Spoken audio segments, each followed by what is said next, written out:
Hello, this is Matthew Armstrong and welcome to Transformation Talk. Today I have the great pleasure to be speaking with Dr. Michael Klaper.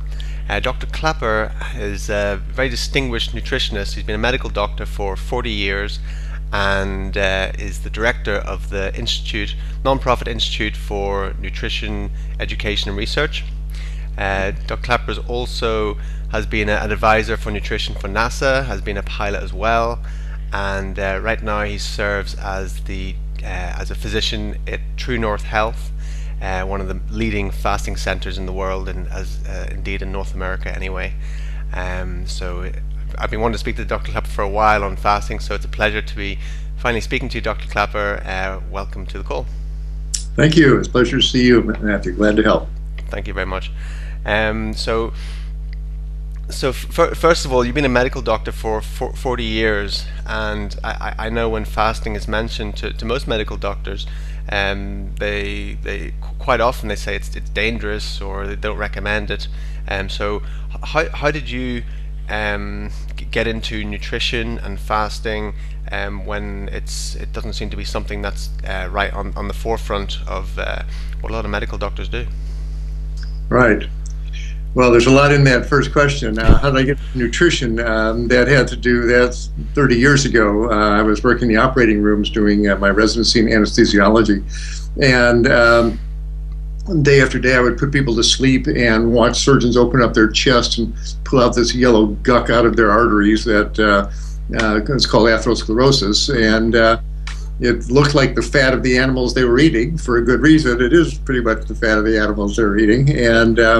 And for other reasons, just a desire to eliminate the violence in my life, I became vegan at that point. I didn't want to wind up on that operating table like my patients, like my father did.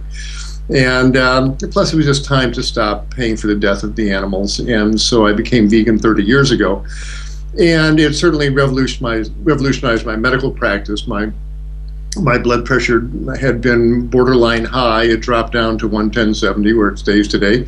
A 20-pound spare tire of fat around my waist melted away. I felt great living in a nice, lean, light body. And so I left anesthesia. Instead of putting people to sleep all day, I thought I'd go out and help them wake up. And so I went back to general practice and been practicing nutritionally based medicine ever since. And it's the highest art form I know to sculpt people's lives and bodies to help them get healthier. And it's just a very rewarding kind of medical practice. I had been living in New Zealand for 3 years and came back to the United States in 2009. And my friend, Dr. Goldhammer, who runs True North Health Center, we've been friends for 25 years. Dr. Goldhammer's been trying to get me to work with him. And it was finally, the timing worked out right to join the staff of an institution that is specifically focused on nutritional medicine, and it's a vegan institution. They serve a light, lean, clean vegan cuisine here. No oils, no salt, no sugar, no breads, no pastas, no refined carbohydrates. The breakfast here is fruit and oatmeal porridge. Lunches and dinners are glorious salads and vegetable soups and steamed green vegetables and lentil stews and bean burritos, but it's minimally processed. Virtually, it's a whole food plant-based diet. And it's lovely to see people get healthy on this kind of food, as you might imagine, especially people eating the standard North American diet. They come here and they get leaner and their blood pressure goes down, their diabetes gets better. And just nutritional medicine with a very lean, whole food vegan diet is a very, very powerful medicine. But on top of that, I was introduced when I came here. I was aware that fasting is used at this institution. And so when I joined the staff here, I had to incorporate fasting strategies into my nutritional programs and my healing programs. And got a crash course in applied fasting medicine. And that's been 3 years ago. And I have been so impressed with that modality. It's an ancient therapy, as you know. But The animals have been doing it forever. When your dog gets sick, they curl up under a tree and they don't eat for a few days. And humans have been fasting for a long time. Hippocrates noted 3,000 years ago that his patients with really inflamed rheumatoid arthritis, if he would fast them, their joints got better. So Hippocrates noted 3,000 years ago the power of a fast. So we employ fasting here. Mm-hmm. But this is nutritional medicine done right. There's nothing irresponsible here. This is medically supervised fasting. And everyone who comes in, there's 2 MDs on the staff here, Dr. Sultana and myself. Everyone who comes in is seen by the physician. Their state of health is assessed. A program is outlined, and only about half the people come here and fast. There are people who it's not safe for them to fast, or it's just not appropriate, and so we decide who should fast, who should eat, who should do a juice fast. And those folks who do a water fast or juice fast, we watch them carefully. We have 3 interns here, newly graduated osteopaths and chiropractors. The intern knocks on the door at 8 in the morning and 4 in the afternoon, takes the person's blood pressure, pulse, vital signs, and we draw blood every week to keep track of people's sodium, potassium levels. And we watch folks carefully, and we're always hovering over them, deciding is it safe for them to fast, to continue the fast, or to break the fast. There's an art form to supervising a fast, which I've acquired, and so we will let people fast on water or juices. Water is by far the more effective modality. Fast as short as 3 days, but up to longest fast we'll supervise here is 40 days. And we've had occasional folks do 40-day fast. 21 days are common, 30 days are quite common. And it's absolutely remarkable. Boy, if there was a pill that did what 21 days on the does for you, boy, we would all be rich. It is absolutely remarkable. High blood pressures come down, insulin receptors clear out, diabetes, type 2 diabetes goes away, inflamed joints from our rheumatoid arthritis goes away. Obviously, there's some weight loss involved, but people get healthier. It's quite a remarkable modality in that when you begin a water fast, for the first 48 hours, you're basically just burning off blood sugar and carbohydrates, glycogen stored in the muscles. The actual metabolic fast, where you're burning off fat stores, doesn't really kick into that gear till about day 3, till you've burned off your blood sugar. When that happens, we see some remarkable changes. As people start burning off their fat stores, molecules called ketones come into the bloodstream. This is from the breakdown of the long-chain fatty acids.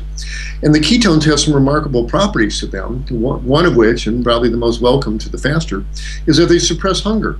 And by day 4 or 5, hunger goes away. And it's quite remarkable. You see someone day 6, 7 on a fast, yeah, are you hungry? No, I'm not even hungry. Until you see them sitting down in the dining area watching other people eat, and they're not even hungry. It's a remarkable thing to see. And along with that, the ketones in the bloodstream bring in usually a feeling of great well-being. People get energetic, and they'll stop me in the courtyard. Doctor, I haven't felt this good in years. I feel light and clean and energetic. And so it's a bit counterintuitive. You would think people would be weak and hungry and miserable and huddling in their rooms.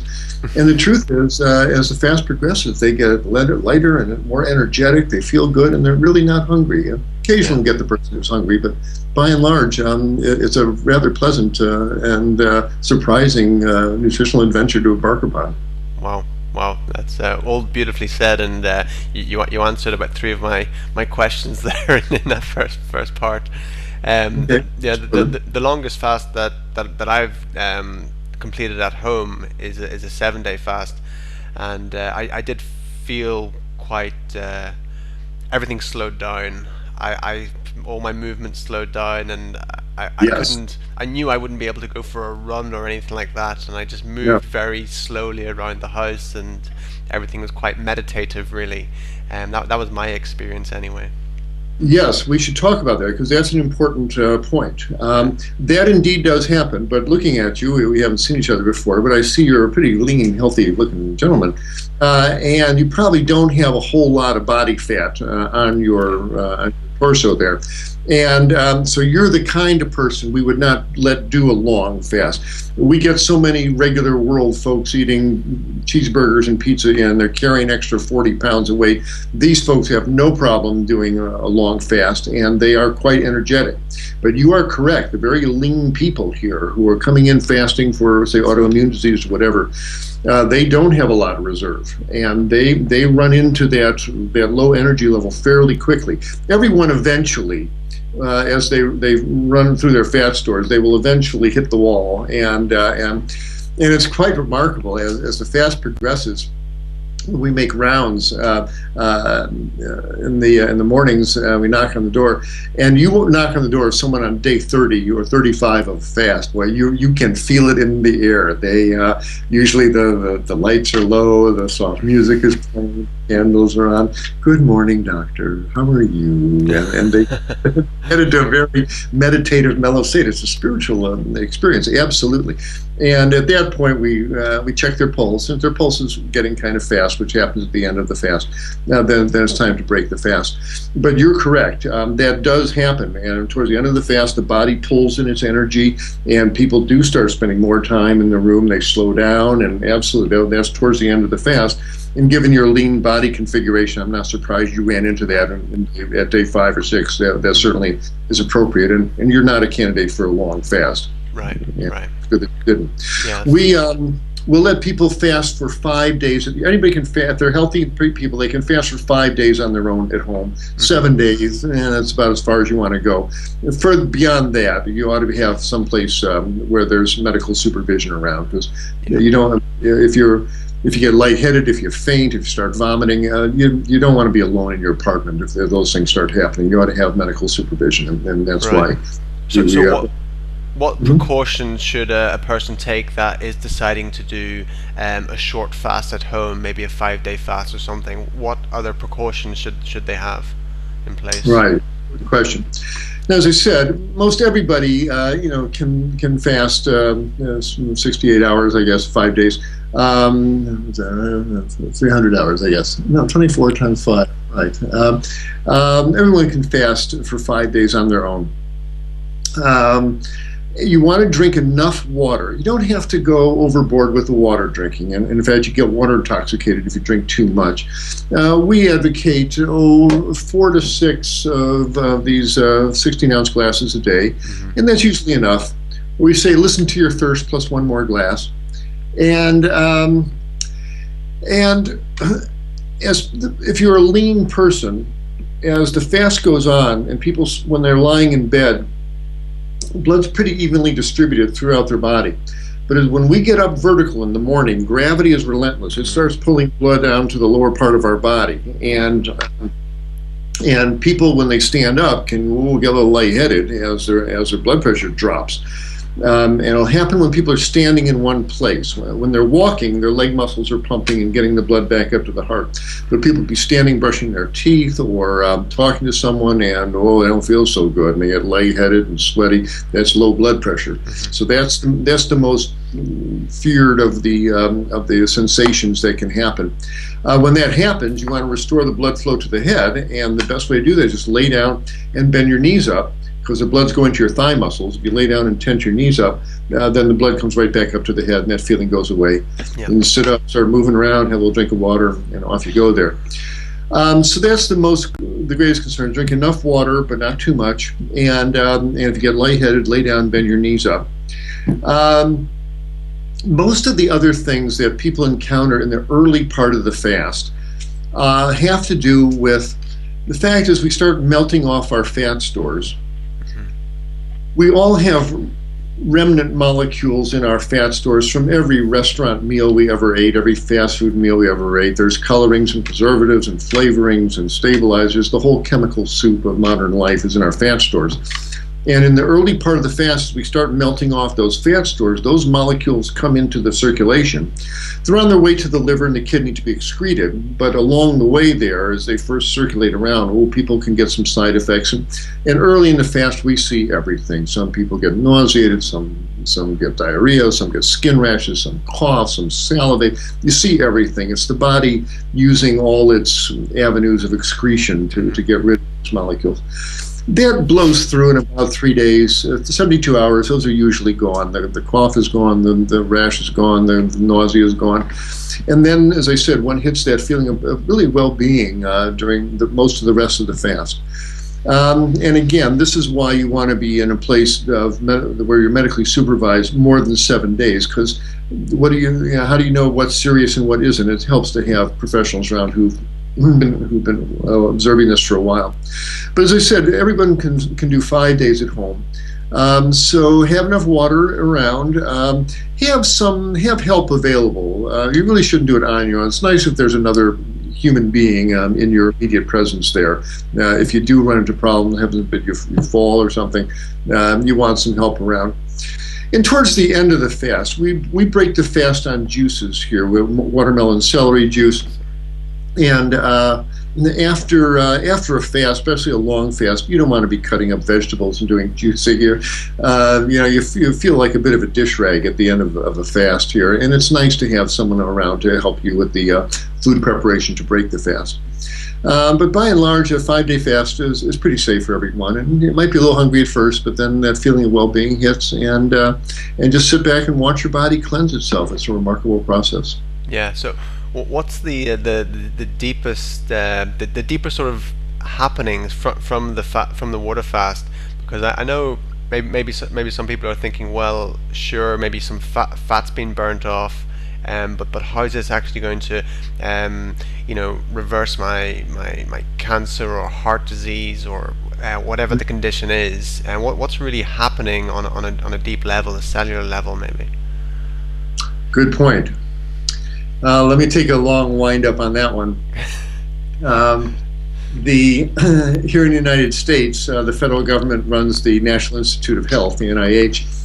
And the NIH is composed of 27 different institutes: the National Eye Institute, National Heart, Lung, and Blood Institute, National Institute of Mental Health.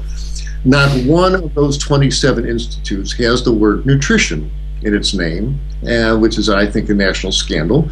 If the world was sane, if our nation was sane, there would be a 28th institute, the National Institute of Nutrition, and within that vaunted institution would be the Division of Fasting Studies.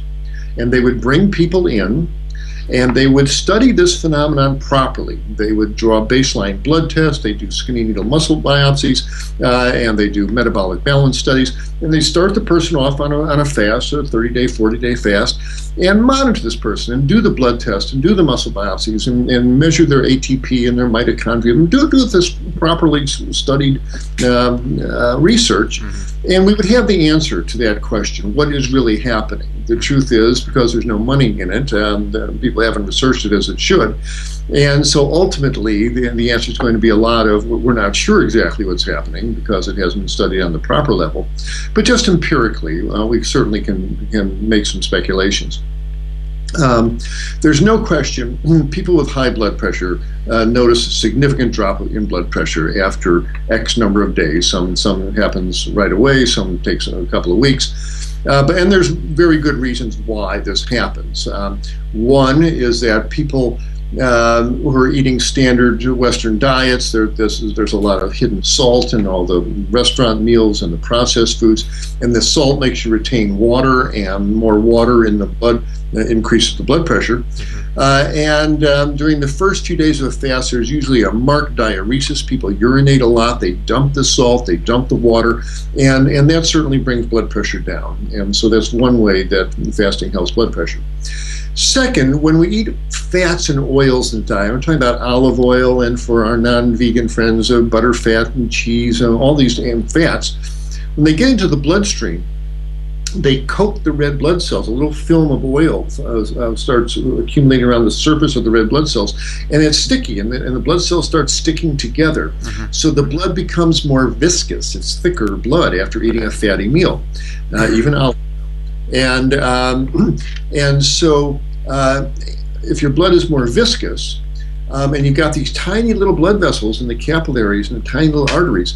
If the blood is thicker, it's like trying to force molasses through a soda straw. It's hard to do, so you got to muster up a higher blood pressure, and so the blood viscosity increases the blood pressure.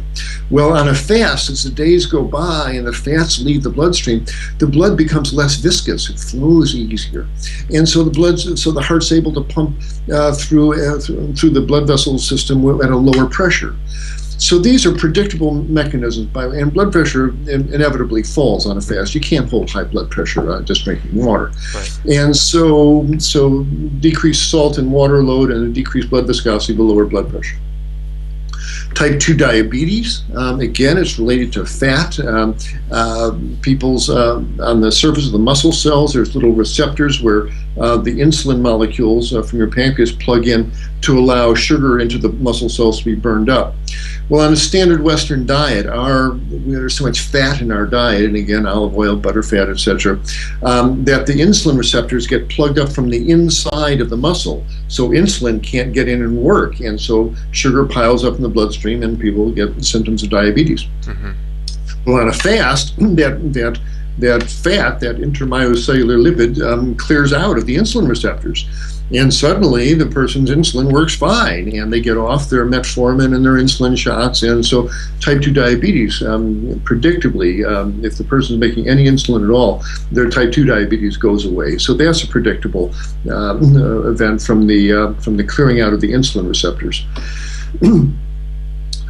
The fasting state has a lot of anti-inflammatory properties to it. To run an inflammatory reaction like rheumatoid arthritis in your joints takes a number of chemicals that the body generates that are reduced on a fast. We'll just leave it at that. But the inflammatory factors in tissues are markedly reduced by a fast. So most inflammatory reactions get better on a fast.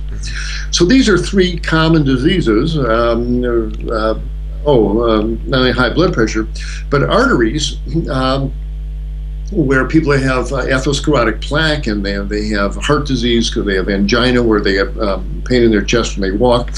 The arteries start to open up on a fast, and the plaque starts melting off on the inside of the artery walls, and the artery walls become more elastic and more distensible, and so people have their chest pain go away on a fast. It's quite remarkable, and so you can often avoid having heart surgery with a prolonged fast. So these are all predictable phenomena having to do with fat clearing out of very important tissues and inflammatory reactions subsiding. Yeah. Cancers. Cancer is not a condition that responds dramatically to fasting. And here at True North, we don't put out a big sign, wanted cancer patients, come here and we'll cure you.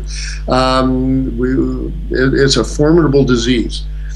Is it ever indicated to do a fast? Possibly. I've had a patient, the only cancer I've really seen clear was a lymphoma. A lady had a mass the size of a cantaloupe in her, a small melon in her abdomen, and it melted away on a fast. And these soft tumors can respond. Yeah. But if someone has an advanced cancer, it's probably not wise for them to fast if they're way underweight and the cancer is very advanced. Fasting is not an appropriate modality for them. Okay. So again, it's a very powerful tool. If there was a pill that did all this, as I started at the beginning, but if there was a pill that lowered your blood pressure, cleared out your insulin receptors, got you off diabetes medication, opened up your arteries, and cooled off your inflamed joints, whew, that's some modality. And yet fasting has this ability. It's a remarkable thing to see medically. Yeah, and I think it just seems too simple for some people. It's just like can't be that easy. Right, indeed. And of course, in some levels, very complex. But it is. It's simple and elegant. But as I said, we watch people real carefully, and there's an art to supervising a fast. And as the fast progresses, we watch people carefully, and you can feel it in the pulse. Normally, at the beginning, the pulse is nice, slow and steady, and the pulse wave is nice and round and full.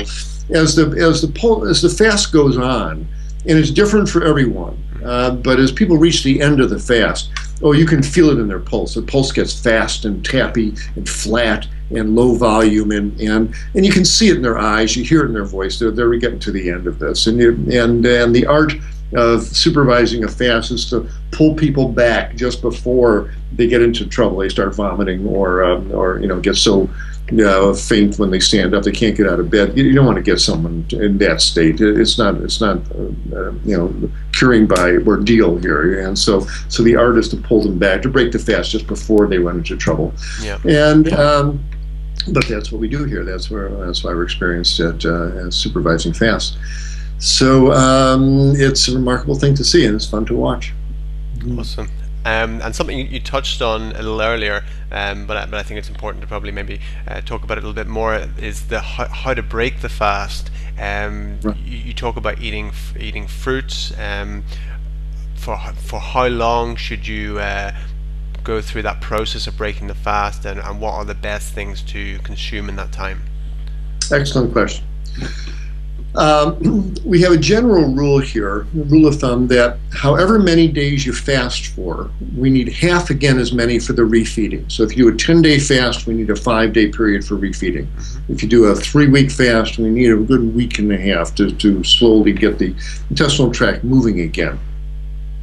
So within those time guidelines, we will usually break the fast on watermelon juice with a little bit of celery in it. That's the usual juice, very light, clear juice. Is that to get the sodium? Is the celery for the sodium? For the potassium. Potassium, actually. okay, right. Yeah, it's the potassium. Boy, when they get that first drink, oh man, their whole face changes. It's nectar from the gods. But we tell people, and I tell folks, to resist the temptation to, when you get that first juice, and if you haven't eaten for 30 days, boy, you really want that juice. And the temptation is to knock it right back. And that's a lot of potassium to hit your system all at once. I tell the folks, take a swallow, chew it up, chew your juices, put the glass down, wait 4 or 5 minutes, let it get into your system, then take another swallow, chew it up, put the glass down. Take an hour to go through the glass of juice. We bring 4 glasses of juice a day at 9, noon, 3, and 6. And so these nice tall glasses of juice. And I tell my folks, take an hour with each of those glasses. Now, don't dump all that sugar and potassium into your system all at once. So we'll do at least 1 day on juices, but if it's been a long fast, we'll do a couple days on juices. Then we move into chunks of fruit, watermelon chunks, melons of various types.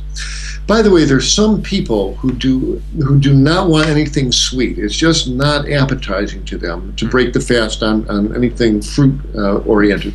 So these folks, we will boil up zucchini squash and give them boiled zucchini chunks. They're basically cubes of water, but they chew it up really well, and there's enough potassium and electrolytes in there to effectively break the fast. So we break it on watermelon juice or zucchini chunks. And then after a day or two on that, go on to chunks of melon and various types of fruit. And after a day or so of that, we then go on to the standard progression here is then go on to salads and raw vegetables. But I deviate from that because I've had so many of my patients, especially if they've haven't eaten for a while, they go down to our dining room line and they load up with a huge plate of salad and they wolf it down, and then 2 hours later they're on the bed holding their belly all full of gas and abdominal cramps. That's a lot of raw fiber. The fiber from cabbage and celery and carrot, raw carrots.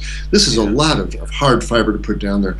So my progression, I deviate from the standard progression here, is after the fruit chunks, I have them go to steamed vegetables, to really sloppy wet kale and chard, well-steamed broccoli. And my advice to everyone, but especially the fasters, is put the fork full of broccoli in your mouth, put the fork down, and chew the broccoli to a puree before you swallow it, and really chew your food to a cream. Again, you don't want to put a bunch of unchewed fiber down the intestinal tract that's not seen food for a week or two. So we'll go steamed vegetables, We serve soups here, a lot of clear soups, mushroom broth, and a bowl of clear soup with some well-steamed beans here would be an acceptable food at that stage. Then after a day or two on the steamed vegetables, then I have them go back and pick up the raw vegetables and have small salads, etc. And then finally we progress to the denser, heavier food, the lentils and beans and the heavier, denser foods. So that's the progression that we go through, and the person is invited to linger in any one of those stages as long as their body tells them. Or we take a big cue from the person's body. But most folks are able to have very easy re-entry. Very important, before starting the fast, I'm glad we're talking about this. We have an absolute rule, especially to our non-vegan clients who come in, that for at least 3 days, preferably 5 to 7 days before you start the fast, nothing except fruits and vegetables in your diet. Well, if whatever in your intestinal tract is going to sit there during the fast. And if the intestinal contents are sitting there for 3 weeks, I don't want meat and cheese and white bread and all the stuff that people eat. I don't want that sitting in their colon. Yeah. Not only is it not healthy, but when it comes time for that first bowel movement, after the fast, these people are miserable. If they've got a bunch of processed food and animal products and all that in their intestine, boy, their first bowel movement is hard and painful. It's very difficult. So for that reason, we tell folks fruits and vegetables only for a good week before you start this fast. That's the only thing you want in your intestinal tract. We'll occasionally send someone out to, if they're all loaded up in their colon, we'll send them out to the colon therapist to have their colon cleaned out before they start the fast. Not during the fast, though. During the fast, it's a little stressful.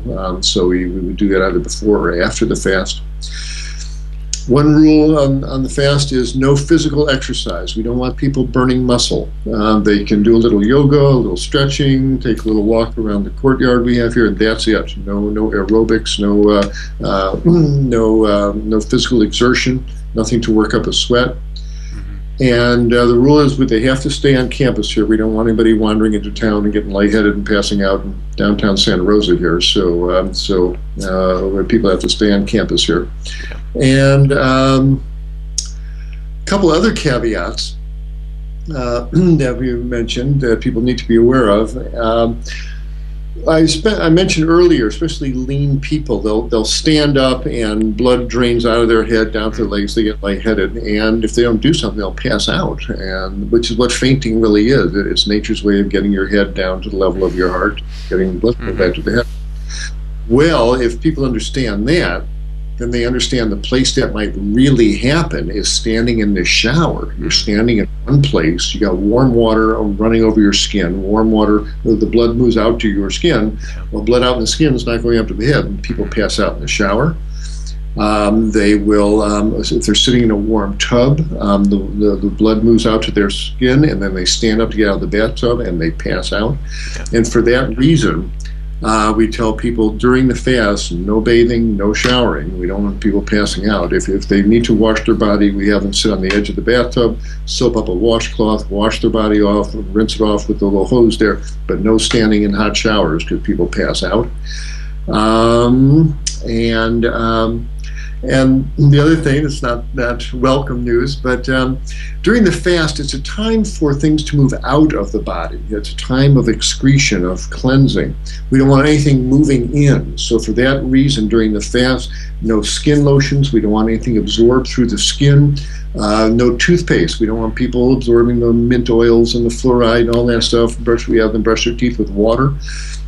So it's a time for purification, for time for things to move out of the body. So now those are a couple other features that people have to be aware of if they're doing a fast on their own. Yeah, I know what you mean about the brushing teeth, etc. It's something that I didn't even think about really when I started my fast. But after, I think, 3 days, it just seemed like a strange thing to do. My body was more sensitive and cleansed, and I put some toothpaste on and thought, no, that's not right. So Yes. I spat it out then, and then just intuitively I just knew not to use toothpaste, even though that I do use a non-fluoride herbal toothpaste, but even that seemed like too much to be taking You're into the right. system, For you. For you. Yeah. Yeah.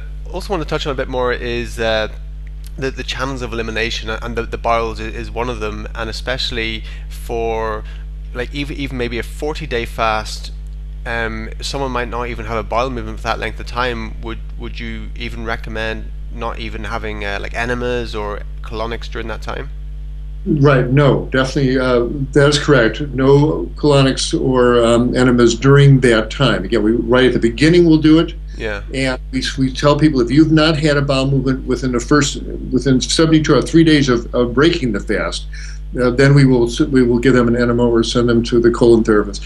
But during the fast, especially as the long fast progresses, people wind up in a pretty fragile state after 30 days on water. Boy, an enema or a colon irrigation that might really cause a major upset in their blood pressure. It's a traumatic thing.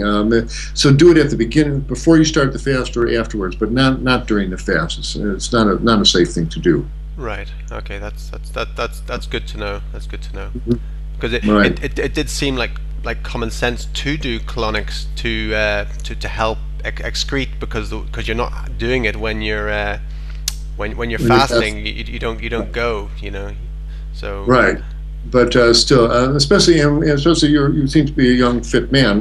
But we get a lot of folks who are older and they've got medical issues, heart issues, blood pressure.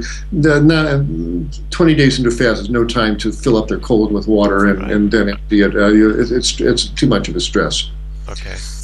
Are there any ailments that you wouldn't recommend fasting for if somebody came to you, or are there specific times or specific diseases that you'd say, no, fasting's not for you, etc.? Right. Yes. Good point. And again, there's a bit of a longish answer, but it touches on an important point. When you're once doing a water fast, and we're talking about a water fast as the most powerful modality to create these effects, it's a fast from everything, as we mentioned, as far as the bathing and the toothpaste. But very importantly, it is required that one must stop all medications and all supplements. And this is not just for philosophical purity. The reason for this is when you take anything into your body, whether it's a medication, herbal supplement, thyroid hormone, whatever it is, these molecules, when they get absorbed into the bloodstream, they don't float freely in the bloodstream. They're immediately bound to a carrier molecule like albumin or globulin. Right. 99% of the drug is bound to globulin or albumin. Only 1% is free drug that jumps off the carrier molecule, has its effect, and jumps back on the carrier molecule. That's the normal state. But during a fast, as the person has ketones in their bloodstream, it changes everything. And one thing is that things don't bind so tight to albumin. And you start getting, instead of 1% free drug, you start getting 3% and 5% free drug, and you start seeing side effects from everything. And boy, you don't fast someone on beta blockers or on lisinopril. Boy, everything is magnified, including herbal supplements. If anything can cause a side effect, you'll see it on a fast. And vitamin B2, niacin will make your face flush till you pass out. B6, pyridoxine will make you nauseated and dizzy. So you have to stop all medications, all supplements. Well, that brings us to a corollary. There's some people on medications who can't stop it. There are antidepressants, prednisone for various things, and they can't stop those pills. Those folks do not water fast. Those folks do a juice fast. Okay? Right. So who's not appropriate for juice fast? People on medications they can't stop. Right. Those folks do not water fast. They do a juice fast. And And an induced fast is a little bit of an oxymoron. It's not really a fast. It's a 600 calorie liquid diet. But compared to what most folks are eating, it's a wonderful cleansing thing to do. And it's much safer, and you don't get those side effects from the medications. So those are the main contraindications, people who are on medications they can't stop. We get some people who are just so thin, either from either their body configuration, but they've come through a very difficult medical issue, or they have psychological issues, anorexia. And if I've got a 90-pound woman who's 5 feet 8 inches, she's not a candidate for fasting. Really skinny people, it's not appropriate for them to do that. We may do a really brief fast, 48 hours, 72 hours, but that's it. Those folks are not candidates for long fasting. As we mentioned, people with advanced cancers, fasting is really not an appropriate modality for them. But we had a lady with breast cancer whose lungs were all filled up with secondary metastases, and yet she comes in, she does her 8-day fast. She's pretty skinny, but it leaves her stronger and better for it. So it's not an absolute rule, but by and large, it's something of that you don't want to push too far.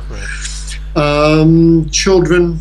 We have 48 hours, depends on the age of the child. Kids over 12, they can fast for brief periods of time. By and large, it's not really for children.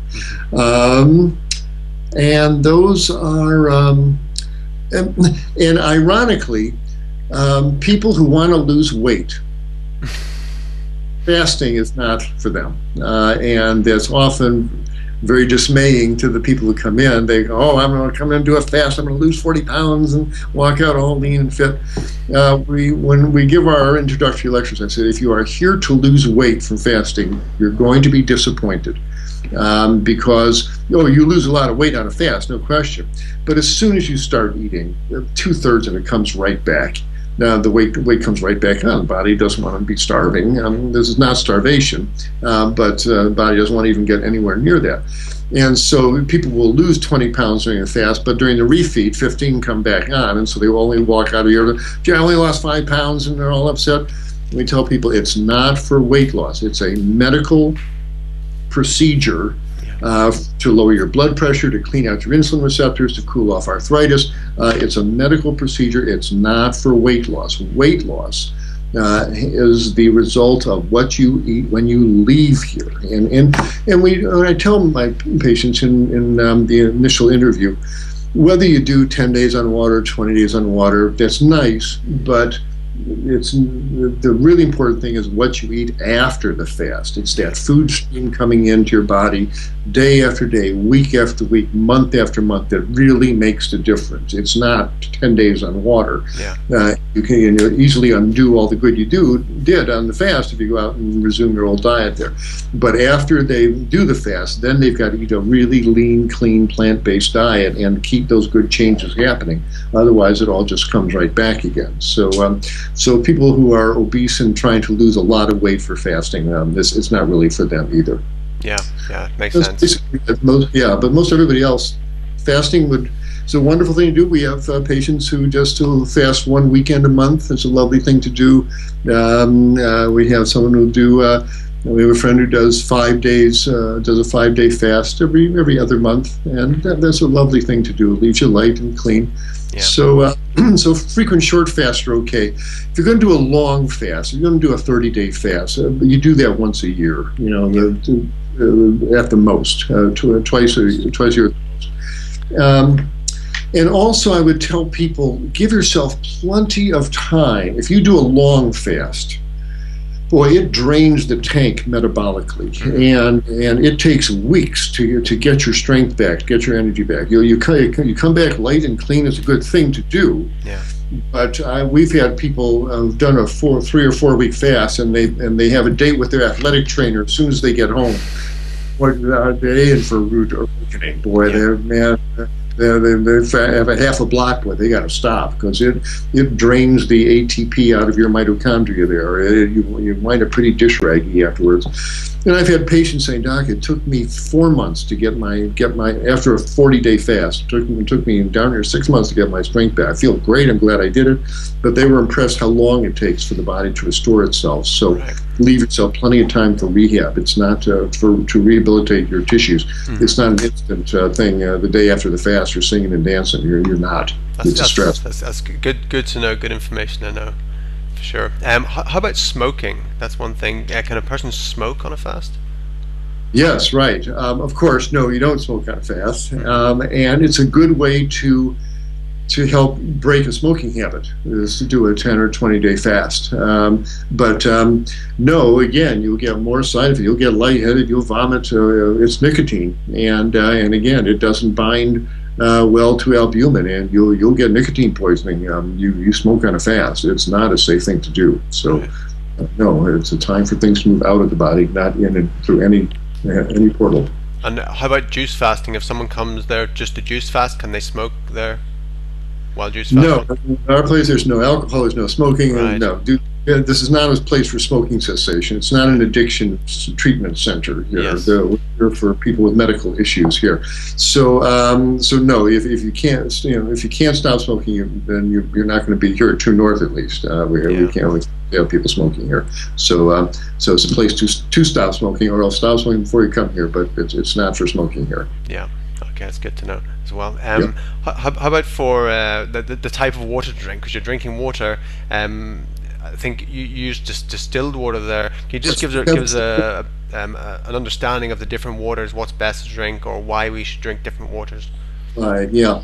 We have two 30-gallon water distillers, and we have water dispensers all around. So there's plenty of fresh distilled water here.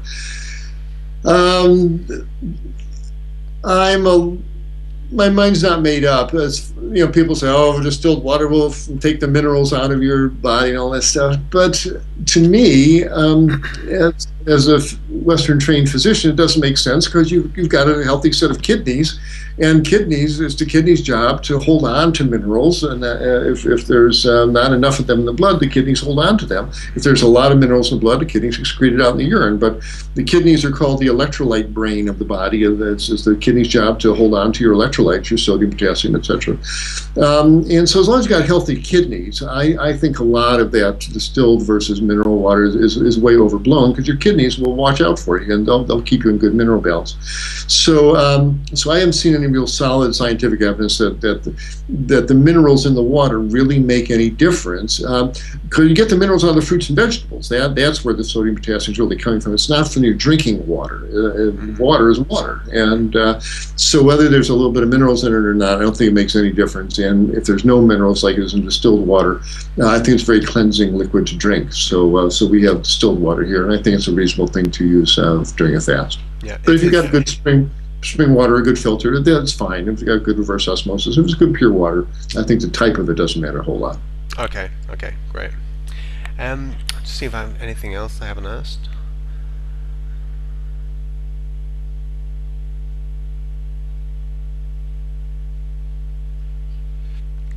Yes, I think we've covered everything that I had for you today, Dr. Klaper. The longest fast that you should do, I think you said 40 days is the longest Yes. that you're alive for, yeah. Maybe just what's the have you seen like some really amazing things happen? People come in and just nothing's worked for them, and just maybe miraculous sort of things happening. Maybe just finish off with a few things. Well, I certainly remember, a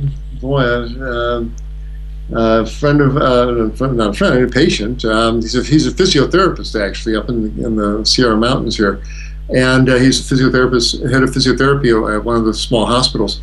And a big guy, 6'4", 230, and all clogged up. He had bad artery disease, and he couldn't walk more than half a block without grabbing his chest.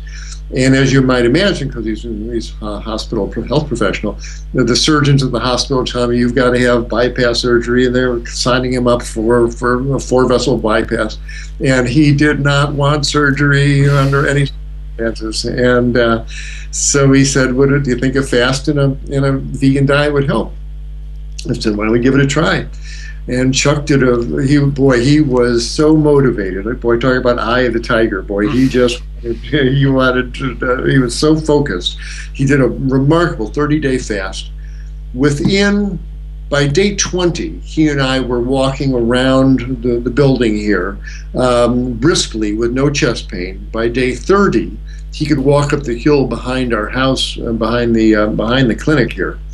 And he got back to his hospital, and the cardiologist couldn't believe it. He put him on, and he had a normal stress test, and the arteries in his arteries started opening up here, and he avoided heart surgery, and that was really exciting. There's a law in physics called Poiseuille's law. In case the people think I'm spinning out exaggeration here, there's a law in physics, Poiseuille's law, that says the flow of a liquid through a pipe, including blood through a blood vessel, will increase, and bear with me here, by the fourth power of the increase of the radius. And that means that if the inside of the artery wall opens up by a factor of 2, the blood flow will increase by a factor of 2 times 2 times 2 times 2, by a factor of 16.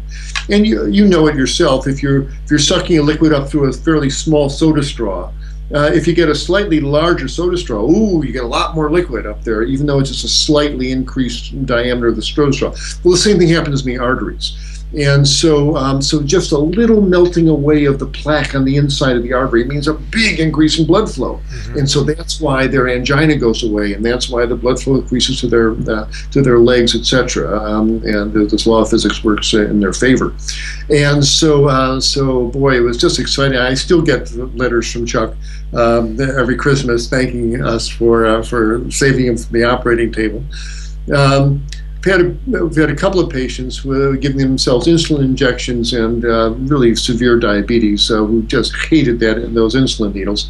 And we were able to get them off their insulin. And we routinely, people come in with bags full of pills, and they leave here, but they come in with high blood pressure and diabetes. They leave with normal blood pressure and normal blood sugars. They leave their diabetes and blood pressure alone, leave them here.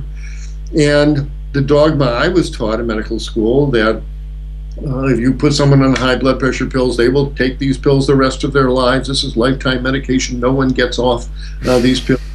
Once on insulin, always on insulin. I remember my professor telling me that. Well, now we routinely transgress those laws. We get people off pills all the time. It's a good way to make money, huh? It is. It's lovely. And I was commenting to the other doctor here when I was a young doc 40 years ago, back in the 70s, and I was just flexing my clinical muscles, and boy, we can get him on this pill to lower his blood pressure. We can prevent blood clots with this pill, and we'll smooth out his heart rhythm with this pill, and we'll clear up his infection with this pill. And we would just add pill on pill on pill here, and that was good medicine. Now, after 40 years and a few gray hairs in the beard, now the fun in medicine is, we can get him off of that medicine, we could stop that one, we can stop this one, and it's gone full circle. And now the fun is getting him off the medicines, not putting him on it. And so fasting is part of that, but a good plant-based diet is the real key. Again, it's what you eat after the fast. It really does the magic. Yeah. So this is a really exciting place to work. I've worked in a lot of emergency rooms and operating rooms and a lot of blood and guts medicine, but actually this is the most rewarding kind of medicine to actually help people stay out of hospitals and off of operating tables, and gives them their lives back, gives them their power back. It's a lovely, lovely kind of medicine to practice. Yeah, that's what I was about to say. It must be very rewarding. Yeah. Oh, it is that. It is that. Okay. Absolutely. Mm-hmm. Wonderful. That's. Is anything else you'd like to share, just to finish up with, Dr.? I invite people to come to the website. You can Google True North Health Center or www.healthpromoting.com. Let me write this up. I'll put the links. I'll put the link down below the video. Right. Okay. There's a good book by Dr. Joel Fuhrman, Fuhrman, called Fasting and Eating for Health, and he goes through using medical fasting, and so I'd recommend Dr. Fuhrman's books. And I just did a DVD lecture on this very topic called fasting. ancient, safe and effective use of an ancient therapy. And so people want my DVD on fasting. Just go to my website, www.drklaper.com, and you can order the DVD off there. And so lots of information available. Okay, awesome. Thank you very much for sharing all your knowledge. It's been really, really informative, and I'm sure that will help a lot of people just to see what's possible just with very simple therapeutic modality. It's just amazing and very empowering as well. Well, lovely. Well, thank you. It's wonderful to use this technology, and I appreciate your interest in getting this information out to your many viewers. So I wish you well, and if we can connect again, if I can be of service in the future, don't hesitate to call upon me. It's an honor to work with you. Thank you, Dr. Klaper.